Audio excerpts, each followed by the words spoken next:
अभी आप में से एक व्यक्ति ने हमें प्रश्न किया था कि चातुर्मास क्यों आता है। हम सबको तो पता है कि चातुर्मास के समय भगवान विष्णु शयन करते हैं, पर क्या और कोई दूसरी कथा है?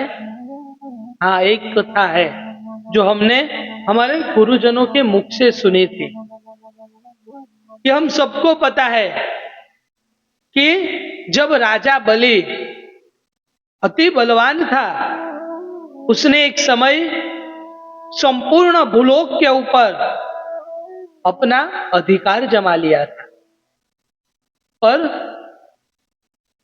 जब राजा बलि अपना 100वां यज्ञ कर रहा था, तब देवराज इंद्र को लगा कि अगर राजा बलि ने अपना 100वां यज्ञ पूर्ण कर लिया तो वह स्वर्ग पर भी अपना अधिकार जमा लेगा। इसलिए सभी देवताओं ने मिलकर भगवान विष्णु के पास गए। भगवान विष्णु को कहा कि प्रभु, अगर राजा बलि ने अपना 100वां यज्ञ पूर्ण किया तो वह स्वर्ग पर भी अपना अधिकार बना लेगा। तब भगवान विष्णु ने कहा कि आप सब निश्चिंत हो जाइए, चिंता मत कीजिए, मैं आपकी चिंता को अवश्य दूर करूंगा। तब भगवान विष्णु ने सोच लिया था कि मुझे पुनः धर्म की स्थापना के लिए अवतार धारण करना पड़ेगा। इसलिए राजा बलि के उस अहंकार को तोड़ने के लिए भगवान विष्णु ने अपना अवतार लिया, और उस अवतार को हम वामन अवतार कहते हैं। भगवान ने अपना वामन अवतार लिया क्योंकि भगवान जानते थे कि राजा बलि अपने आप को महादानी मानता था। इसलिए भगवान ने अपना वामन अवतार लिया। जब राजा बलि अपना 100वां यज्ञ पूर्ण करने की तैयारी में था, तब वहां पर भगवान अपने वामन अवतार में गए। भगवान ने कहा कि राजन, आप यहाँ पर यज्ञ कर रहे हैं, मैं भी ब्राह्मण हूं, मुझे कुछ दान दीजिए।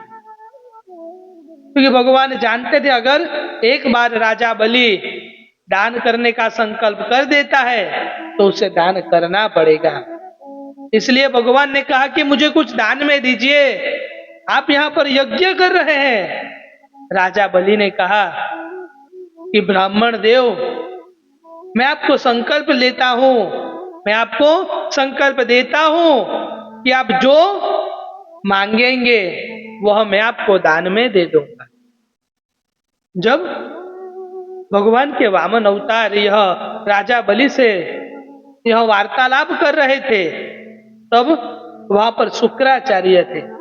शुक्राचार्य को लगा कि यह किसी ने किसी की और कोई व्यवस्था हो सकती है। इसलिए वह राजा बलि को समझाते हैं कि तुम अपना वचन वापस ले लो, यह देवताओं का छल हो सकता है।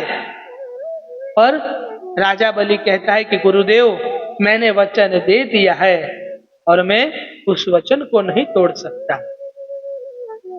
राजा बलि वामन अवतार से कहते हैं कि ब्राह्मण, आपको दान में क्या चाहिए? तब भगवान विष्णु अपने वामन अवतार में एक बटुक ब्राह्मण के अवतार में राजा बलि से कहते हैं कि राजन, आप मुझे सिर्फ 3 पाव भूमि दान कर दीजिए। राजा बलि कहते हैं कि ब्राह्मण देव, मांगना है तो कुछ बड़ा मांगिए, 3 पाव भूमि में आपका क्या होगा? तब ब्राह्मण कहते हैं कि नहीं, मुझे सिर्फ 3 पाव भूमि ही चाहिए। राजा बलि कहते हैं कि आपको जो भूमि अच्छी लगे वहां से आप 3 पाव भूमि ले लीजिए, मैं आपको वह दान में दे दूंगा। जैसे ही राजा बलि यह बात कहते हैं, भगवान अपना विराट स्वरूप धारण करते हैं। भगवान अपने पहले ही पांव में संपूर्ण भूलोक को ले लेते हैं, दूसरे पांव में आकाश को नाप लेते हैं। जब तीसरा पांव भगवान रखने जाते हैं तब राजा बलि को पूछते हैं कि मैंने संपूर्ण भूमि दान में ले ली, आकाश दान में ले ली, अब तुम्हारा वचन पूर्ण करने के लिए मैं अपना तीसरा पांव कहां पर? तब राजा बलि कहते हैं कि प्रभु, आपने संपूर्ण भूलोक को नाप लिया, आकाश को नाप लिया, मेरा वचन पूर्ण करने के लिए आप अपना तीसरा पांव मेरे मस्तक के ऊपर रख दीजिए।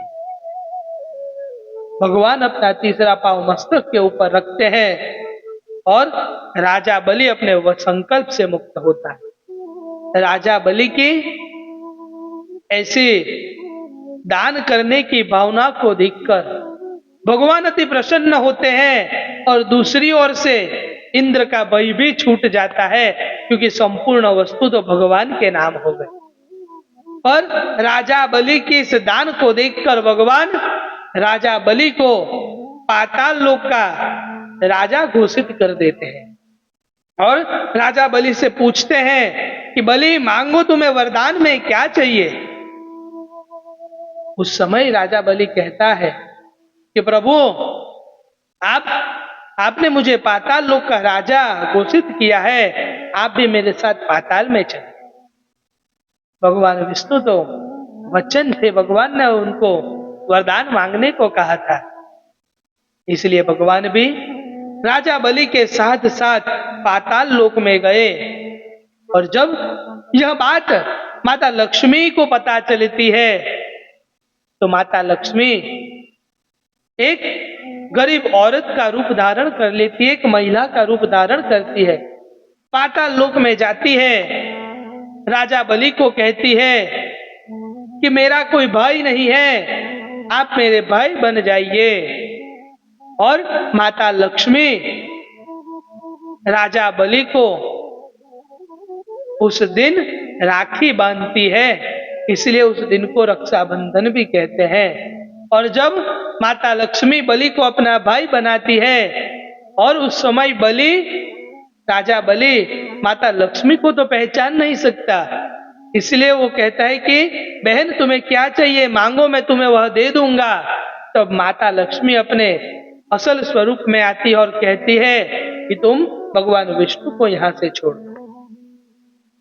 राजा बलि भगवान विष्णु को छोड़ देता है और भगवान ने उनको वरदान दिया था, इसलिए भगवान कहते हैं कि राजा बलि, अब से हर आषाढ़ मास के एकादशी के दिन से लेकर 4 माह तक, यानी कि चतुर्मास तक, मैं हमेशा पाताल लोक में तुम्हारे पास ही रहूंगा। और उसी दिन से भगवान विष्णु 4 माह के लिए, यानी कि 4 महीने के लिए राजा बलि के पास जाते हैं, इसलिए उस 4 महीने में कोई शुभ मुहूर्त नहीं होता।